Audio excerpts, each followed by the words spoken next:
एक बाब अशी आहे की अश्लील रॅप सॉन्ग शूट करणाऱ्या व्यक्तीला तर आणखीन एका तरुणाचं रॅप गाणं सोशल मीडियावर व्हायरल झालं. अश्लील शब्दांचा वापर कसले कसले रॅप करता घाण छपरी, यांना अटक झाली पाहिजे, अटक झाली पाहिजे यांना.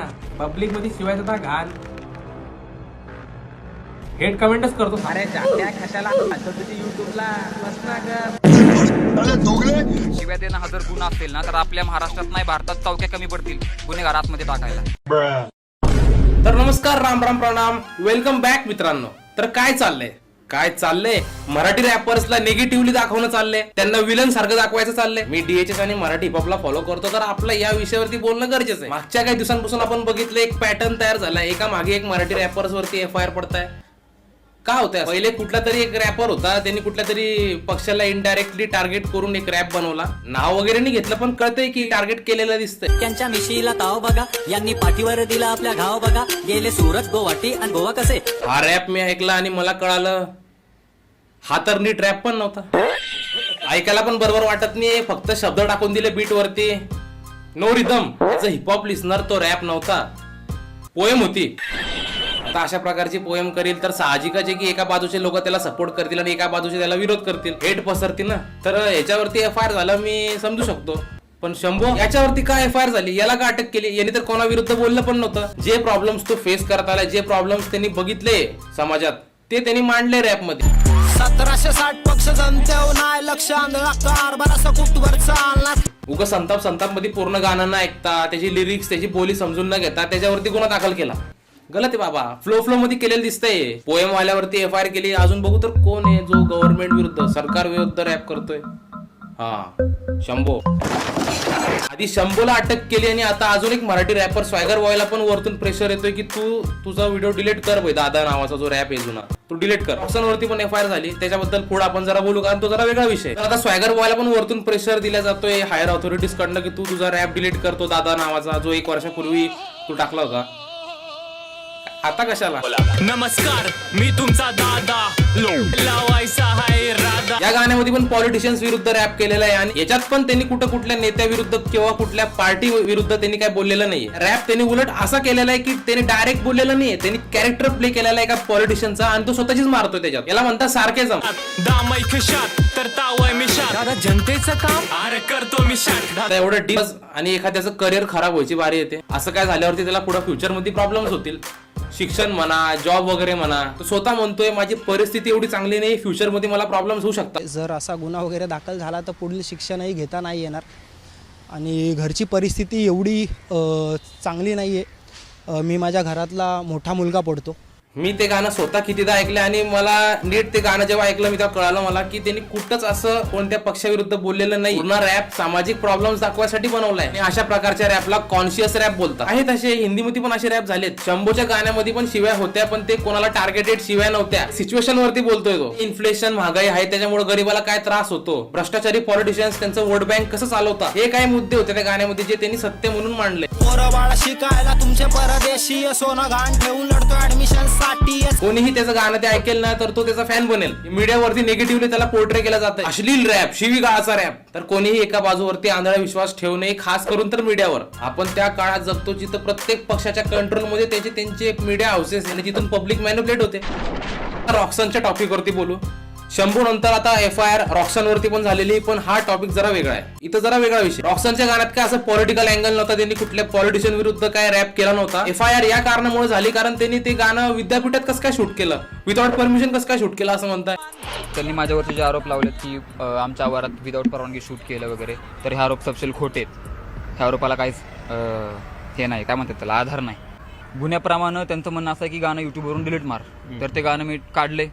आता लॉजिकली जर विचार केला तर हे काय शक्यच नाहीये की तो एवढ्या मोठ्या विद्यापीठात जाऊन विदाउट परमिशन गाणं शूट करेल. शिक्षणाचं माहेर घर सावित्रीबाई फुले विद्यापीठ येते, तिथं असं कसं काय कोणी बी घुसून गाणं शूट करू शकतं?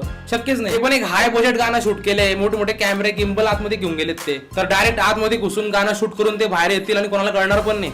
असं तर होऊच शकत नाही. परमिशन आधी दिल्या गेली, नंतर उलट आरोप, हे तर चुकतंय. हे बघा, मी काय रॉक्सनला डिफेंड नाही करत आहे किंवा त्याला डिफेम पण नाही करत आहे. विद्यापीठात जे सभागृह आहे तिथं जे कुलगुरूंच्या खुर्चीवर त्यांनी बसून जो सीन शूट केलाय, दारू वगैरे हात्यावर ठेवून जो फिक्शन त्यांनी तो दाखवलाय ते कुठं ना कुठं सेंटिमेंट्स हर्ट करते, गैर आहे. जरी ते फिक्शन असलं, जरी ते नाटकीय पद्धतीने दाखवलेलं असलं, तरी आधी काळजी घ्यायला पाहिजे होती लोकेशन ठरवताना किंवा शूट करताना. हे ध्यानामध्ये ठेवतं की आपण जिथं सीन शूट करते त्याच्यामुळे काय प्रॉब्लेम व्हायला नको. पण आता FIR झाली आहे तर जे सगळ्यात पहिले त्यांनी करायचं ते त्यांनी केलं. रॉक्सनने त्यांनी त्याचा व्हिडिओ प्रायव्हेट केला किंवा डिलीट केला, तरी आता त्याला एवढं निगेटिव्हली दाखवलं जातंय मीडियामध्ये.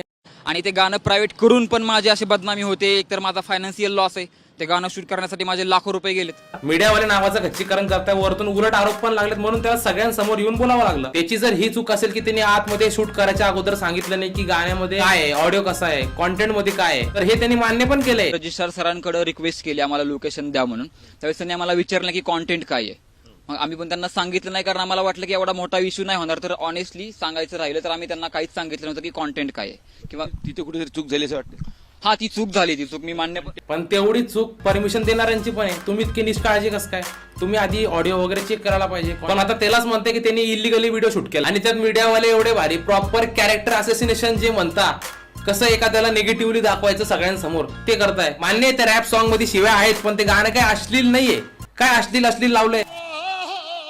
आता एक बाब अशी आहे की अश्लील रॅप आणि एकतर असा रिपोर्टर तो तर फिक्शन मध्येच जगतोय. डायरेक्ट म्हणतोय की विद्यापीठाच्या आवारातच त्यांनी आग लावलेली गाणं शूट करताना. आणि ज्या आगीच्या ज्वाळांचा उपयोग या व्हिडिओमध्ये करण्यात आलेला आहे त्यासाठी विद्यापीठाच्या आवारामध्येच आग लावण्यात आलेली होती. म्हणजे हे जे आग लावलेली दिसते, हे जे आहे हे विद्यापीठामध्ये केले का? वादग्रस्त रॅप सॉन्ग रेकॉर्ड केल्याप्रकरणी शुभम जाधव याच्या विरोधात पोलिसांनी गुन्हा दाखल केलाय. अरे बाबा, एकतर न्यूज देतोय, त्यात गाणं पण चालू आहे मोठ्या आवाजात बॅकग्राऊंड मध्ये. न्यूज वाल्यांना पण आवडलं वाटतं गाणं. उगच नाही रॉक्सनची चर्चा चालली, एका गाण्यानं माझ्या अख्खी इंडस्ट्री हल्ली. मी ते गाणं दररोज स्वतः ऐकतो माझ्या प्लेलिस्ट मध्ये. ते गाणं काय अश्लील नाहीये, ते गाण्यामध्ये रियालिटी मांडलेली आहे. ते गाणं रिलेटेबल वाटतं. मी बोलत नाही भाव कधी भावनेच्या भारत, माझं बालपण गेलं अख्ख झोपडीच्या घरात. ते गाण्यात शिवाय आहेत, पण ते एका नाट्य रूपांतरात व्हिडिओ मध्ये त्याने दाखवलंय. व्हिडिओत बोलतोय. ऑलरेडी पॅरेंटल वॉर्निंग दिली जाते गाण्याच्या थंबनेल मध्ये. प्रॉब्लेम हा नाही की तो शिवाय देतोय, प्रॉब्लेम हा आहे की त्यांनी विद्यापीठात कसं काय ते गाणं शूट केलं ज्याच्यामध्ये लँग्वेज आहे. तरी एक रिपोर्टर उचकवायचा प्रयत्न करतोय. तू शिवाय देऊन युट्यूबला कसं काय टाकू शकतो? असं रॅप नाही केलं जात. त्याच्यामध्ये अक्षरशः शिवीगाळ दिलेली. शिवीगाळ काय आपण असं देऊन थेट युट्यूबवर अपलोड करतो का? ते शिव्या खाजगीत दिल्या जातात. ते कुठल्याही युट्यूबवर अपलोड केलं जात नाही. ते कुठेही जाऊन अशा पद्धतीने म्हणजे गाणं रॅप करत केलं जात नाही दादा. अरे भाऊ, हा प्रश्न आहे ना MC स्टॅनला, MEV ला विचार. त्यांना तर अवॉर्ड भेटताय मोठ्या मोठ्या अथॉरिटीज कडनं. पॉलिटिशियन्स पण आहे जे लाईव्ह शिवाय देतात, त्यांना विचार. इतके सारे रील स्टार आहे, इन्फ्लुएन्सर आहे जे पब्लिक मध्ये शिवाय देतात. असे पण रॅपर आहे जे रॅप मध्ये शिवाय नाही देत, शिवायांचे रॅप करतात. त्यांना विचार. तर प्रॉब्लेम तो नाहीये. हिपहॉप रियालिटी दाखवतं आणि हे पण आपलीच रियालिटी. बाकी कमेंट सेक्शन बघ, तिथे पण पब्लिक मध्ये शिवायच दिल्या जात आहे. उगा निगेटिव्ह नका दाखवू रे मराठी रॅपर्सला. अंडरग्राऊंड हिपहॉप आहे म्हणून शिवाय आहेत. जेव्हा हेच पोरं पॅन इंडिया गाजतील ना, तेव्हा शिवायांची पण गरज पडणार नाही. हिपहॉप आहे भाव, शब्दाला नाही मरण. हिपहॉप आहे भाव, आमच्या शब्दाला नाही मरण. वेगवेगळे छोटे छोटे सॉंग्स, रॅप सॉन्ग, टिकटॉक हे जे बनतात आणि सोशल मीडियावरती प्रचंड व्हायरल होतात. तर मग हे तर मोबाईलने शूट होतात. मग त्याच्यात कुठलं घोडं मारलं तू? कशाचं काय माहित नाही. रिपोर्टर काकांना आणि जज करताय त्याला. पोरगा लाखो रुपये लावून गाणं बनवतोय आणि म्हणताय की फोन मध्ये शूट केलंय का, कुठं घोडे मारले. वाईट वाटतं जेव्हा चांगल्या आर्टिस्टला लोक एका बाजूचं ऐकून जज करतात, त्याला छपरी म्हणतात.